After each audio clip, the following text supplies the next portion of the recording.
عزیز طلباء و طالبات اور معزز ناظرین، آج کا یہ تعلیمی پروگرام BA سال اول اسلامیات سے متعلق ہے۔ اس سے پہلے ہم نے بنیادی رکن نماز پر بات کی ہے اور آج کا عنوان ہے روزے کے فوائد۔ اس موضوع پر بات کرنے کے لیے ہمارے ساتھ ڈاکٹر فہیم اختر صاحب، lecturer Islamic studies, Maulana Azad university تشریف فرما ہیں، اور ساتھ میں معزز ڈاکٹر مشتاق احمد صاحب، deputy director central research institute for یونانی میڈیسن موجود ہیں۔ حضرات، آپ دونوں کا دل خیر مقدم ہے۔ عزیز طلباء، پچھلی مرتبہ ہم نے بات کی تھی نماز سے متعلق، آج کا عنوان روزے سے متعلق ہے۔ روزے کے کیا فوائد ہیں اور روزہ کیسے رکھا جاتا ہے، ہم جانیں گے ڈاکٹر فہیم اختر صاحب سے۔ عزیز طلباء و طالبات، روزہ جس کو فاسٹنگ کہتے ہیں، اس کا عربی میں نام ہے صوم، اور صوم کا لغوی معنی ہوتا ہے رک جانا۔ روزے میں دن بھر روزہ رکھنے والا کوئی چیز کھاتا نہیں ہے، کوئی بھی چیز پینے سے رکا رہتا ہے، اور میاں بیوی کے درمیان کا جو جنسی تعلق ہوتا ہے اس سے بھی دور رہا جاتا ہے۔ دن بھر ان باتوں سے دور رہنے کی وجہ سے اس کا نام روزہ ہے۔ یہ روزہ ایک مہینہ پورے مہینے بھر رکھا جاتا ہے، جو رمضان کا مہینہ کہلاتا ہے، اور وہ اسلامی کیلنڈر کے حساب سے 9واں مہینہ ہوتا ہے۔ میں آپ کو بتاؤں کہ روزہ رکھنے کا طریقہ کیا ہوتا ہے۔ رات کے آخری حصے میں صبح ہونے سے پہلے اٹھتے ہیں اور اس وقت کچھ تھوڑا سا کھا یا پی لیتے ہیں، اس کو سحری کہتے ہیں۔ اسلام کے اندر روزہ رکھنے والوں کے لیے اس سحری کے کھانے کا خاص حکم دیا گیا ہے، اور اس کی بڑی تاکید کی گئی ہے، اس کو بابرکت کھانا بتایا گیا ہے۔ سحری کھانے کے بعد صبح صادق ہونے سے پہلے ہر چیز کھانا اور پینا بند کر دیا جاتا ہے اور روزے کا آغاز ہو جاتا ہے۔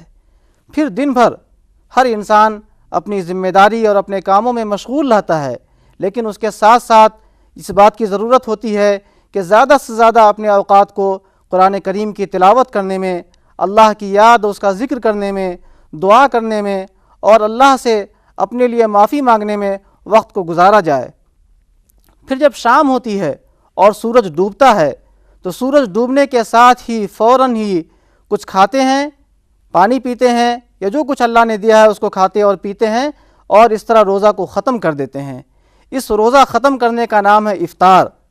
یہ ایک روزہ مکمل ہو گیا، اور اس کے بعد سے لے کر پھر رات بھر صبح ہونے سے پہلے تک انسان کو ہر طرح کی چیز کھانے اور پینے کی اجازت رہتی ہے۔ تو روزے کے اندر جس طرح کھانے اور پینے اور جنسی اعمال سے دور رہنے کی تاکید کی گئی ہے اور حکم دیا گیا ہے، ایسے یہ بھی کہا گیا ہے کہ روزہ رکھنے والا اپنی زبان کو اور اپنی نگاہ کو بھی غلط باتوں اور گناہوں سے دور رکھے، کوئی غلط بات نہ کہے، کوئی غلط چیز نہ دیکھے، کسی غلط کام میں مشغول نہ ہو۔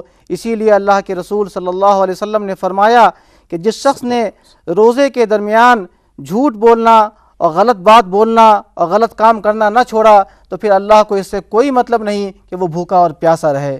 یہ ہے روزہ، اور یہ ہے روزے کا تعارف۔ ڈاکٹر مشتاق صاحب، بتائیے گا، روزہ ایک عبادت ہے، اس روزے کا صحت سے کیا تعلق ہے؟ کیا روزہ انسان کی بنیادی ضرورت بن سکتا ہے؟ دیکھیے، روزہ اسلام میں تو بیسیکلی ایک عبادت ہے، جیسے ہمارے دوست نے بھی کہا۔ یہ روزے کا مفہوم تو قرآن حکیم نے صاف کہا کہ روزہ انسان کے لیے تقوی پیدا کرنے کے لیے، اس کے لیے جی بے شک۔ اس سے پہلے قوموں کو بھی تھا، اور رسول اللہ صلی اللہ علیہ وسلم کے آنے کے بعد آپ کی امتیوں کو بھی یہ بیسیکلی مقصد اس کا انسان میں تقوی پیدا ہو جائے۔ اب تقوی کے بہت سارے لوگ میننگ لیتے ہیں، جیسے خدا کا خوف دل میں پیدا ہو جائے، خدا کی پہچان پیدا ہو جائے، خدا کا خوف پیدا ہو جائے، خدا کی پہچان پیدا ہو جائے، سمجھ پیدا ہو جائے، یہ احساس ہو جائے کہ خدا ہی طاقت والا ہے، یہ احساس ہو جائے، تو بیسیکلی یہ مقصد ہے۔ اب جو چیز اللہ نے انسان کے لیے اتنی ضروری کر دی ہو، یہ تو ہو نہیں سکتا کہ وہ اس کا کوئی فائدہ نہ ہو. یقین یہ مطلب انسانی فطری تقاضوں کے مغیر ہے. اگر اللہ نے انسان کے لیے کوئی چیز اتنی ضروری کر دی ہو اور پھر اس میں انسان کے لیے فائدے نہ ہوں تو یہ ممکن ہی نہیں ہے. اس میں فائدے ہیں. اچھا چونکہ یہ ایک اب نارمل کنڈیشن ہے, یعنی بھوکا اور پیاسا رہنا, اس لیے اس میں اللہ اور اللہ کے نبی نے مطلب پہلے ایک شرط یہ رکھی ہے کہ جن حالات میں روزہ رکھنے سے نقصان ہو سکتا ہو ان کو پہلے ایگزمپشن دے دیا کہ ان کو روزہ رکھنے کی کوئی ضرورت نہیں ہے. یعنی اس سے نقصانات کے پہلو کو پہلے اللہ کے نبی نے ختم کر دیا. اس سے نقصان ہونے کا کوئی سوال ہی نہیں پیدا ہوتا, اس سے فائدہ ہی ہوگا. اب اس سے طبی فائدے کیا ہو سکتے ہیں, یہ ایک اہم موضوع ہے. طبی فائدے یہ ہو سکتے روزہ ایک اور عام فاسٹنگ میں ایک خاصا ڈفرینس یہ ہے کہ یہ کوئی کریش فاسٹنگ نہیں ہے, صرف وزن گھٹانے کے لیے یا صرف جسم کو لاغر کرنے کے لیے یا جسم کو فٹ بنانے کے لیے نہیں ہے. یہ چونکہ اس کا تعلق سیدھے اللہ جل شانہ سے ہے, خدا کا خوف پیدا کرنے کے لیے, اس لیے سینٹرل تھیم اس روزے دار کو ہمیشہ یہ رہتا ہے کہ میں اس عمل میں اپنے رب کو راضی کر رہا ہوں. تو اس لیے اس کو روزے کی حالت میں جو بھوک رکھتی ہے تو اس کو کھانے کی فکر نہیں ہوتی, پیاس لگتی ہے تو اس کو پیاس کی فکر نہیں ہوتی, وہ روزہ توڑنے کی کوشش نہیں کرتا, وہ پانی پینے کی کوشش نہیں کرنا, نہ چھپ کے کرتا نہ سام کرتا. اس لیے کہ اس کا جو سینٹرل تھیم رہتا ہے نا وہ ہمیشہ اس سے جڑا رہتا. اسے کیا ہوتا ہے, اس کی سائیکالوجیکل مطلب فٹمنٹ ہوتا ہے اس انسان کا, وہ نفسیاتی طور مطلب وہ ڈپینڈنٹ ان چیزوں پہ نہیں رہتا. تو اس ڈپینڈنس کی وجہ سے جو ہے نا جو انسان کو نقصانات ہوتے ہیں ان سے پاک ہو جاتا. جیسے ایک آدمی روزہ رکھ رہا تو ایک خاص بات اس میں کوئی کریش فوڈ نہ لینے کا یا کوئی مخصوص کھانا نہ کھانے کا ہی نہیں ہے. اس میں وہ تمام چیزیں جو حلال ہیں, جو نارمل حالات میں کھائی جاتی ہیں, وہ تمام تر چیزیں ان حالات میں نہیں کھانی ہیں. اور جب روزہ ٹوٹتا ہے تو وہ تمام تر چیزیں کھانے کی اجازت ہے. لیکن رسول اللہ صلی اللہ علیہ وسلم کے افطار کے وقت یا سحری کے وقت مطلب وہ اوور ایٹنگ کی اسلام میں کوئی گنجائش نہیں ہے. اس لیے اس روزے کے جو اثرات کھانا نہ کھانے کے ہوتے ہیں وہ قائم رہتے ہیں, لیکن اوور ایٹنگ کی کوئی گنجائش اسلام میں نہیں ہے. یہ خاص بات ہے. اور جو لوگ روزہ رکھتے ہیں اس کے جیسا فیٹ میٹابولزم جو ہے جسم میں جو فیٹس کی زیادتی ہوتی ہے, آج کے دنیا میں سب سے بڑا پرابلم, ایک زمانہ یہ تھا کہ ڈاکٹرز کے پاس مریض جاتے تھے انہیں کہتے تھا کھانا کھائیے, اس لیے کہ مطلب نیوٹریشن ان کو نہیں ملتا تھا. آج تو ایک طبقہ ہمارے سماج میں ہے جن کو اتنا کھانے کو ملتا ہے کہ ان کو پتہ ہی نہیں کہ ہم کیا کیا کھا رہے ہیں, وہ سب کچھ کھا سکتے ہیں.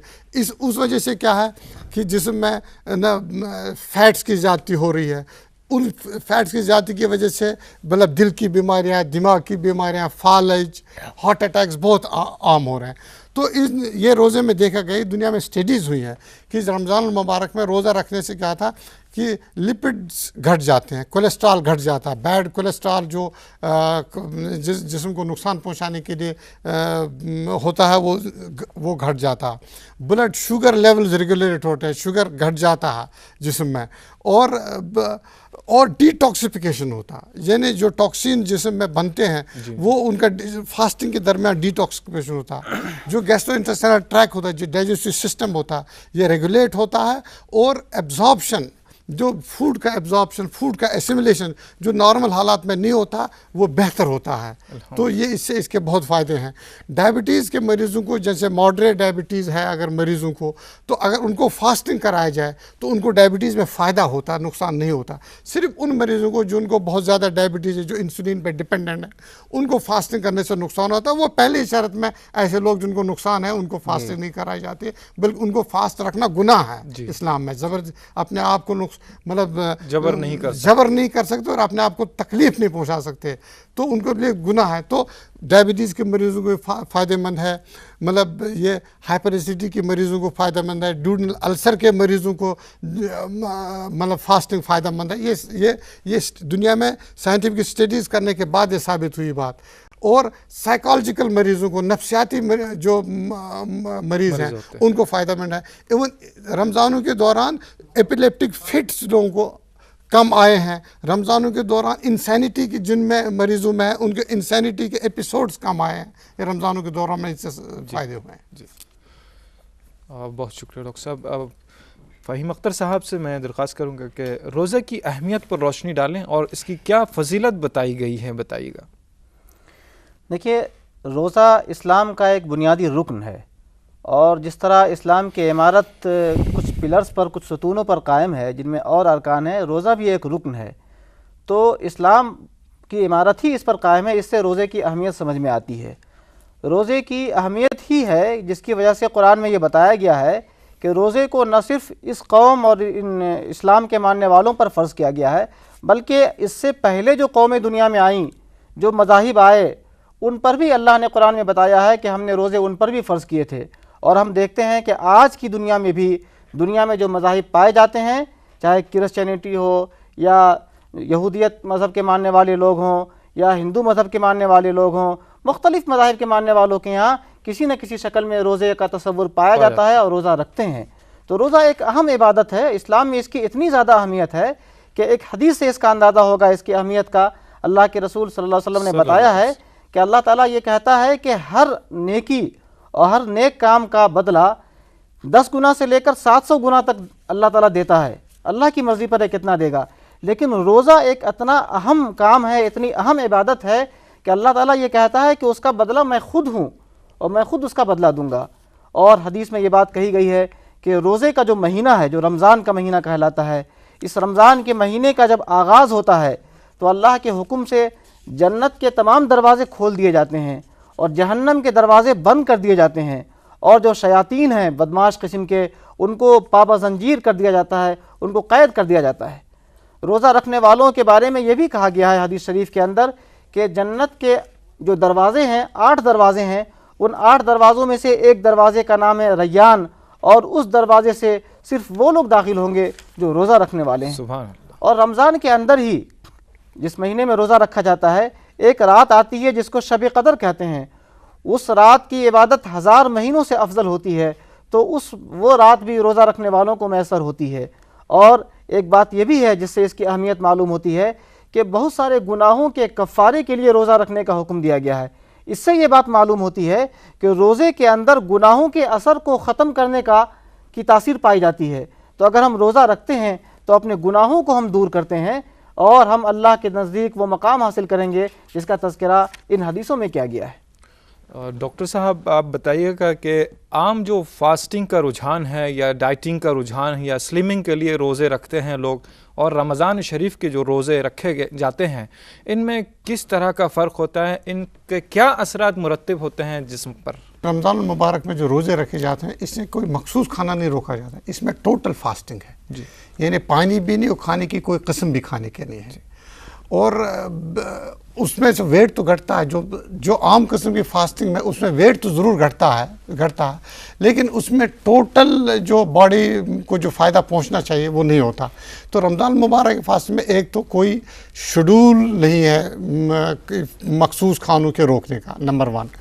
نمبر 2، اس میں مال نیوٹریشن نہیں ہوتا، اس لیے کہ جو کھانے اس کو روکے جاتے ہیں دن بھر، وہی کھانے کے بعد میں اجازت ہے ایڈوکیٹ کوانٹٹی میں وہ کھانے کا. تو مال نیوٹریشن انسان کو نہیں ہوتا. تو مال نیوٹریشن کے جو نقصانات ہو سکتے ہیں وہ نہیں ہوتا. دوسری بات ہے اس میں جو ہے نا ڈائجسٹو سسٹم کو ایک مخصوص وقت تک، ایک خاصے وقت تک ریسٹ ملتا ہے، تو وہ ڈائجسٹو سسٹم ریجوینیٹ ہوتا ہے.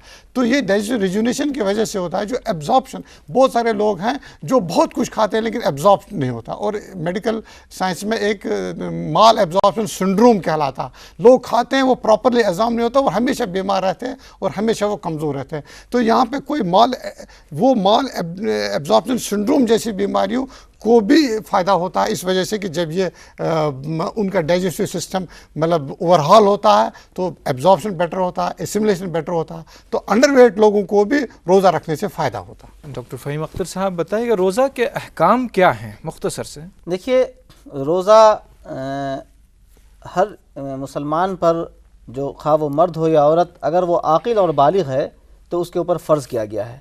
اور یہ پورے مہینے کا روزہ ہر ایسے مسلمان عاقل بالغ کے اوپر، مرد عورت دونوں کے اوپر فرض ہے اور رکھنا ضروری ہے.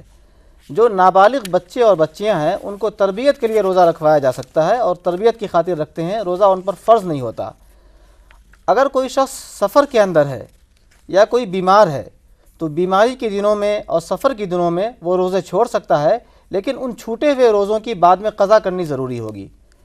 عورتیں جو مخصوص حالت میں ہوتی ہیں، جو حیض کی حالت کہلاتی ہے یا نفاس کی، بچے کی ولادت کے بعد کے دن ہوتے ہیں، تو حیض اور نفاس کے دنوں میں عورتوں کے لیے روزہ رکھنا منع ہے، البتہ ان چھوٹے ہوئے روزوں کی وہ بعد میں قضا کریں گی۔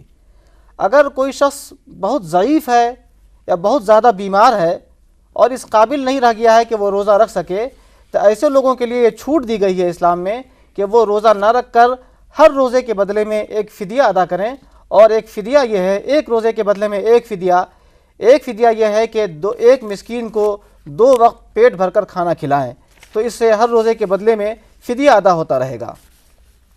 روزے کے سلسلے میں ایک اہم حکم یہ ہے کہ اگر کوئی شخص بھول کر روزے میں کھا یا پی لیتا ہے تو اس سے روزہ نہیں ٹوٹتا ہے، یہ اللہ کی طرف سے ایک سہولت ملتی ہے۔ اس میں بس یہ کہا گیا ہے کہ جیسے ہی یاد آ جائے فوراً کھانا یا پینا چھوڑ دینا چاہیے۔ لیکن اگر کوئی شخص جان بوجھ کر رمضان کے روزے کے درمیان اپنے روزے کو توڑ دیتا ہے، کھا کر پی کر یا کسی جنسی عمل کے ذریعے، تو یہ بہت بڑا گناہ ہے۔ ایک روزہ توڑنے کے بدلے میں کفارہ ادا کرنا پڑتا ہے، اور ایک روزے کے توڑنے کا کفارہ یہ ہے کہ 2 مہینے تک یعنی 60 دن مسلسل روزے رکھنے ہوں گے، یا 60 مسکینوں کو 2 وقت پیٹ بھر کے کھانا کھلانا ہوگا۔ تو یہ تو رمضان کے فرض روزوں کے احکام ہوئے۔ روزے دراصل 3 قسم کے ہوتے ہیں۔ ایک یہ فرض روزہ ہے جو رمضان میں رکھے جاتے ہیں، دوسرا روزہ واجب کہلاتا ہے۔ اگر کسی شخص نے کوئی نظر مان رکھی ہے کہ ہمارا فلاں کام ہو جائے گا تو ہم روزہ رکھیں گے، تو یہ روزہ واجب ہوتا ہے، اور جب نظر مانی ہے تب روزہ رکھیں گے، یہ روزہ واجب ہوا، دوسری قسم ہو گئی۔ اور روزے کی ایک تیسری قسم نفل ہے جو ہماری مرضی اور اختیار کے اوپر ہے، جب چاہیں روزہ رکھیں۔ کچھ مشہور قسم کے نفل روزے یہ ہیں، جن میں سے ایک ہے عاشورہ کا روزہ، یعنی 10 محرم کا روزہ، اس سے پہلے ایک دن 9 تاریخ یا 11 تاریخ کو ملا کر یہ روزہ رکھتے ہیں۔ ایسی عرفہ کا روزہ، بقرعید سے ایک دن پہلے 9 ذی الحجہ کا روزہ نفل روزہ ہے، بہت اہم روزہ ہے۔ ایسی 15 شعبان کا روزہ ہے۔ تو یہ کچھ روزے نفل روزے ہیں، اس کے علاوہ بھی نفل روزے ہیں، یہ روزے رکھ کر ہم نفل روزے رکھ سکتے ہیں۔ اس طرح روزوں کی یہ 3 قسمیں ہوتی ہیں۔ اور ایک بات اور یہاں پر روزے کے احکام میں معلوم رہنی چاہیے کہ سال میں 5 دن ایسے ہیں جن میں روزہ رکھنا منع ہے، روزہ نہیں رکھ سکتے۔ ایک عید کا دن، رمضان ختم ہونے کے بعد جو عید الفطر آتی ہے اس دن روزہ رکھنا حرام ہے، اور دوسرے بقرعید کے موقع پر 10 ذی الحجہ سے لے کر 10، 11، 12 اور 13 4 دن، یہ بقرعید کے 4 دن ہوتے ہیں، ان کو ایام تشریق کہتے ہیں، ان 4 دنوں میں روزہ رکھنا حرام ہے۔ اس طرح سال کے یہ 5 دن اللہ کی طرف سے کھانے اور پینے کے دن دیے گئے ہیں، اس لیے ان میں روزہ رکھنے کی ممانعت ہے۔ جی ڈاکٹر صاحب، یہ بتائیے، عام رجحان پایا جاتا ہے کہ روزہ رہنے سے ویٹ لاس ہوتا ہے، ویٹ گھٹتا ہے، یہ کہاں تک مفید ہے؟ اور وہ لوگ جو کم وزن والے ہوتے ہیں ان کے لیے کہاں تک روزہ مفید ہوتا ہے ویٹ گیننگ کے لیے؟ دیکھیں، یہ تو سیدھی سے سمجھ میں آتا ہے کہ جب آدمی کھائے پیے گا نہیں تو ویٹ گھٹے گا، یہ تو صحیح ہے۔ لیکن جو لوگ، چونکہ رمضان کا روزہ نا، یہ تو ارریسپیکٹیو آف ویٹ، انسان کے وزن کے کا اس کا تعلق نہیں ہے، روزہ سب کو فرض ہے، سوائے اس کے کہ جس کو اس سے نقصان کا خطرہ ہو۔ تو جو کم وزن والے ہیں، کم وزن کی بھی بہت سارے، کچھ لوگ تو ان بلڈ ہوتے ہیں کم وزن کے، کچھ لوگ ایسے ہوتے ہیں جن کا وزن کم ہوتا ہے اس لیے کہ وہ مال نیوٹریشن ہوتا ہے، ان کا نیوٹریشن صحیح نہیں ہوتا، اس لیے ان کی گروتھ صحیح نہیں ہوتی ہے۔ تو ایسے لوگ، یہ دیکھا گیا ہے کہ جو ہمارا نظام ہضم ہے، اس نظام ہضم کو اگر ایک خاص وقت کے لیے آرام دیا جائے تو اس میں کیا ہے کہ جتنے بھی سمی چیزیں جسم میں پیدا ہوئی ہوتی ہیں، ٹاکسن جس کو بولتے ہیں، وہ سب ڈی ٹاکسیفائی ہوتے ہیں فاسٹنگ کے دوران۔ تو اس ڈی ٹاکسیفیکشن کی وجہ سے کہ ڈائجسٹو سسٹم ریسپانڈ کرتا ہے فوڈ انٹیک کو، تو جب انسان کھا لیتا ہے تو بہتر طریقے سے وہ ہضم ہو جاتا ہے، وہ ایبزارب ہو جاتا اور اسیمولیٹ ہو جاتا، تو وہ نیوٹریشن جو اس کو ادروائز نہیں مل رہی تھی اس دبلے یا لاغر آدمی کو، وہ اب اس کو روزے کی بدولت ملنا شروع ہو جائے گی۔ تو نیچرلی روزہ اس کے لیے فائدہ مند ہے، بلکہ اس سے زیادہ فائدہ مند ہے جو غیر لاغر انسان کو فائدہ پہنچاتا ہے، اس سے زیادہ فائدہ مند اس کو ہو سکتا ہے۔ جی ڈاکٹر صاحب، بہت خوب بات آپ نے بتائی ڈاکٹر صاحب۔ ڈاکٹر فہیم اختر صاحب، روزہ تقوی حاصل کرنے کے لیے رکھا جاتا ہے، اور اس کے کیا فوائد جو انسانی زندگی کو ملتے ہیں یا ایک انسان کو ملتے ہیں، یہ بتائیے گا۔ دیکھیے آپ نے صحیح کہا، روزے کا جو اصل مقصد ہے وہ ضبط نفس، اپنے آپ پہ کنٹرول اور قابو پانے کی قوت پیدا کرنے کا مقصد ہے، جس کو قرآن کی اصطلاح میں تقویٰ کہا گیا ہے۔ تو روزہ رکھنے کا اصل فائدہ تو یہ ہوتا ہے کہ انسان اپنے آپ پر قابو پانے کی تربیت حاصل کرتا ہے، تقوی کی صلاحیت پیدا کرتا ہے، اور اس کی وجہ سے اس کو 3 چیزوں پر قابو پانے کی مشق پیدا ہو جاتی ہے، ایک زبان کے اوپر، دوسرے پیٹ کے اوپر، اور تیسرے نفسانی خواہشات کے اوپر۔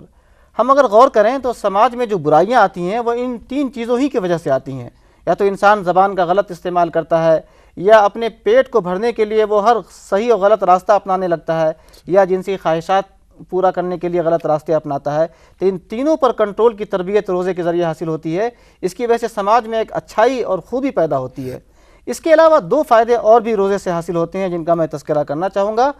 ایک تو یہ ہے کہ روزے کے درمیان انسان کے پاس ہر طرح کی چیزیں کھانے پینے کی موجود ہوتی ہیں، اور وہ تنہائی میں بھی ہوتا ہے، بھوک موجود ہے، پیاس لگی ہوئی ہے، کھانے اور پینے کی چیزیں رکھی ہوئی ہیں، تنہا ہے، کوئی دیکھنے والا نہیں ہے، پھر بھی وہ نہیں کھاتا ہے۔ اس کے پیچھے صرف اللہ کے سامنے جواب دہی کا احساس ہوتا ہے، اللہ کے حکم کی تعمیل کا جذبہ ہوتا ہے۔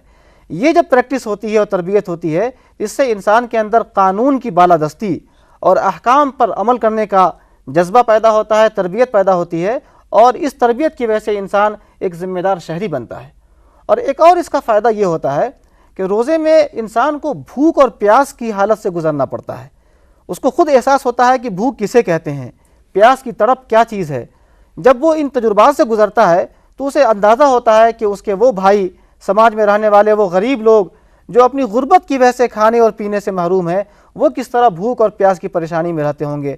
تو ان کی بھوک اور پیاس کے احساس میں یہ روزہ دار شریک ہوتا ہے، اس کی وجہ سے ان کے اندر جذبہ پیدا ہوتا ہے کہ ان کی مدد کریں۔ یہی وجہ ہے کہ رمضان میں اس بات کا خاص طور پہ حکم دیا گیا ہے کہ خوب سے خوب خرچ کریں، انفاق کریں، اس کی ترغیب دی گئی ہے۔ اور اسی لیے رمضان جب ختم ہوتا ہے تو ایک فطرہ ادا کرنے کا حکم دیا گیا ہے، جو فطرہ روزہ رکھنے والے پیسے کے طور پر نکالتے ہیں اور غریبوں کی مدد کرتے ہیں۔